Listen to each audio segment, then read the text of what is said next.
আকাশবাণী কলকাতা, সমীক্ষা, শিরোনাম জাগিয়ে দেয় যে মরণ। বলছি সংযুক্তা সিংহ। সবার আগে একটা কথা খুব স্পষ্টভাবে বলা দরকার, না, বানতলা, ধানতলা, হাথরাস, উন্নাও, কাঠুয়ার সঙ্গে আরজিকর হাসপাতালের ঘটনা তুলনীয় নয়। ধর্ষণ, হত্যার ওই ঘটনাগুলির কোনোটি কর্মক্ষেত্রে ঘটেনি। সারা দেশ যে প্রতিবাদে গর্জে উঠেছে, আর সেই গর্জন তীব্র থেকে তীব্রতর হচ্ছে, যার ঢেউ আছড়ে পড়েছে দেশের বাইরেও, তার সবচেয়ে বড় কারণ হয়তো এটাই। নিজের কাজের জায়গায় সরকারি হাসপাতালে একজন মহিলা চিকিৎসকের ওপর এত ভয়ঙ্কর নৃশংসতার নজির কেউ দেখাতে পারেননি। অনেকে মনে করাচ্ছেন মুম্বাইয়ের হাসপাতালের ধর্ষিত নার্স অরুণা শনবাগের কথা। মৃত্যু যাকে নিষ্কৃতি দিয়েছিল ৪২ বছরের কোমাচ্ছন্ন জীবন থেকে।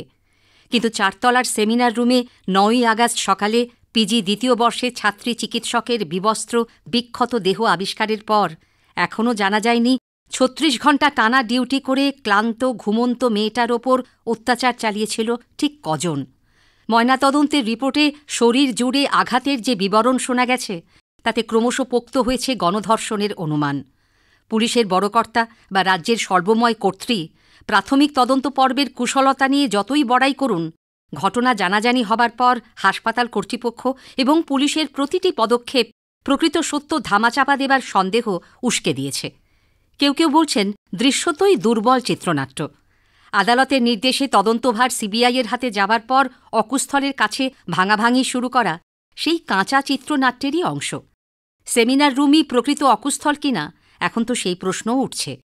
তবে সোশ্যাল মিডিয়ায় একটা আহ্বান যে এত মেয়েকে ১৪ই আগস্ট মধ্যরাতে রাস্তায় টেনে আনবে, উই ওয়ান্ট জাস্টিস গর্জন কলকাতা শহরের রাজপথ ছাপিয়ে ছড়িয়ে যাবে রাজ্যের সর্বত্র, চিত্রনাট্যকার হয়তো তা অনুমান করতে পারেননি, করা সম্ভবও ছিল না। অনেকে বলছেন সেই আশ্চর্য অভূতপূর্ব দৃশ্য শাসকের স্নায়ুর ওপর কতটা চাপ সৃষ্টি করেছিল, ওই রাতে আরজিকর হাসপাতালে গুন্ডাবাহিনীর তাণ্ডব তার প্রমাণ।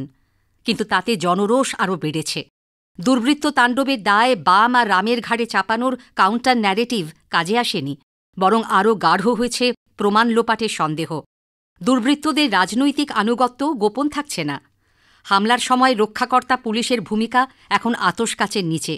প্রকাশ্যে আসছে আরজিকর মেডিকেল কলেজ হাসপাতালের অন্দরের রোমহর্ষক নানা কেচ্ছা কাহিনী। সোশ্যাল মিডিয়ায় ভেসে বেড়াচ্ছে অনেক অডিও ক্লিপ, ভিডিও।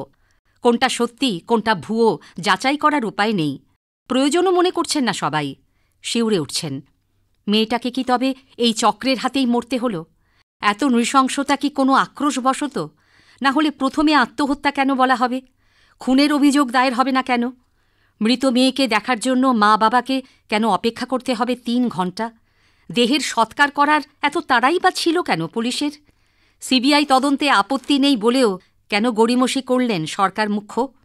যে অধ্যক্ষের বিরুদ্ধে ভুরি ভুরি অভিযোগ, মৃতার বাড়ির সামনে দাঁড়িয়ে তার ইস্তফা গ্রহণ না করে আর এক হাসপাতালে পাঠানোর ঘোষণা সরকারের চরম অসংবেদী মনোভাবকেই বেআব্রু করেনি কি? স্রোতের মতো ধেয়ে আসা প্রশ্নের কোনো জবাব নেই প্রশাসনের কাছে। অস্বস্তি, মতভেদ বাড়ছে শাসক দলের অভ্যন্তরেও। দিশেহারা দেখাচ্ছে তাদের, কিছুই নিয়ন্ত্রণে থাকছে না। একটা মৃত্যু নাড়িয়ে দিয়েছে, জাগিয়ে দিয়েছে অগুন্তি মানুষকে।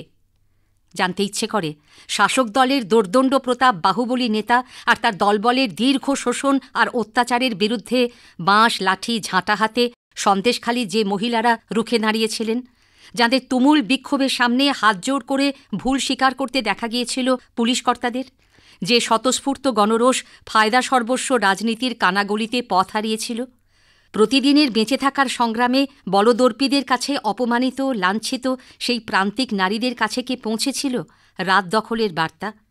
তাঁরাও কি একাত্মবোধ করেছেন ন্যায়ের দাবিতে জনগর্জনের সঙ্গে? পার্কস্ট্রিট থেকে কামদুনি, মধ্যমগ্রাম থেকে হাঁসখালি, দাড়িভিড় থেকে আমতা, প্রতিটি অপরাধে শাসকের ভাষ্য মুখ বুজে মেনে না নিয়ে যদি আজকের মতো পথে নামত সাধারণ মানুষ, ভয় না পেয়ে চোখে চোখ রেখে পাল্টা প্রশ্ন করত, ৩১ বছরের সম্ভাবনাময় জীবনটা কি তাহলে রক্ষা পেত? চিত্রনাট্য কি তবে অন্যরকম হতো? কে জানে। সমীক্ষা শেষ হল। বললাম সংযুক্তা সিংহ।